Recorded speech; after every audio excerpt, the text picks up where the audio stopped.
हम देखते हैं कि यहूदा 30 चांदी के सिक्कों के बदले यीशु के साथ विश्वासघात करने को तैयार हो जाता है, जबकि उसी मेज पर शिष्य उनके साथ भोजन कर रहे होते। इस पल को इतना चौंकाने वाला बनाने वाली बात यह है कि ये विश्वासघात प्रेम की उपस्थिति में होता है।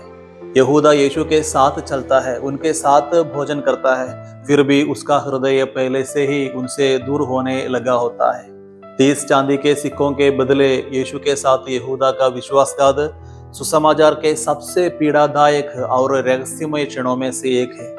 यह केवल इतना नहीं था कि उसने यीशु को पहचाना नहीं, यहूदा उन्हें जानता था, उनका अनुसरण करता था और उनके साथ रहता था। असली समस्या ये थी कि वह वास्तव में ये समझने और स्वीकार करने में असफल रहा था कि यीशु कौन थे, और ये उसके विश्वासघात के पीछे कुछ संभावित कारण हो सकते हैं। पहला, मसीह के बारे में गलत उम्मीदें, अपेक्षाएं। उस समय बहुत से लोग एक राजनीतिक मसीह की अपेक्षा करते थे, कोई ऐसा शक्तिशाली नेता जो रोमी शासन को उगाड़ फेंके।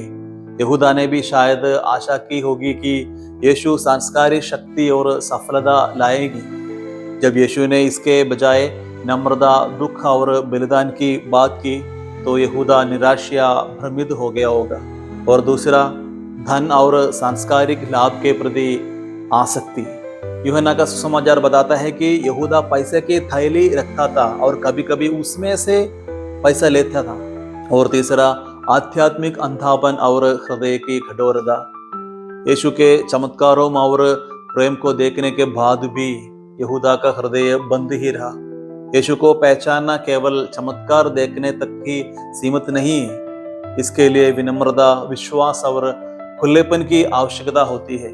इनके बिना यीशु के अत्यंत निकट रहने वाला व्यक्ति भी उनकी वास्तविक पहचान को समझने से चूक सकता है। यहूदा का कहानी सिर्फ एक इंसान के बारे में नहीं है, ये हम सभी के लिए एक चेतावनी है। हम भी बाहर से तो यीशु के करीब हो सकते हैं, लेकिन अपने दिलों में उनसे दूर हो सकते हैं। यहूदा इसलिए असफल नहीं हुआ कि उसके पास ज्ञान की कमी थी, वो इसलिए असफल हुआ क्योंकि उसका हृदय बटा हुआ था। यहूदा के विपरीत पतरस भी असफल हुआ, लेकिन वह वापस यीशु के पास लौट आया। यही अंतर है।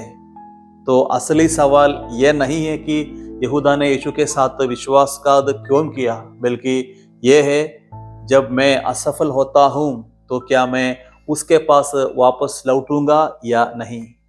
आमीन।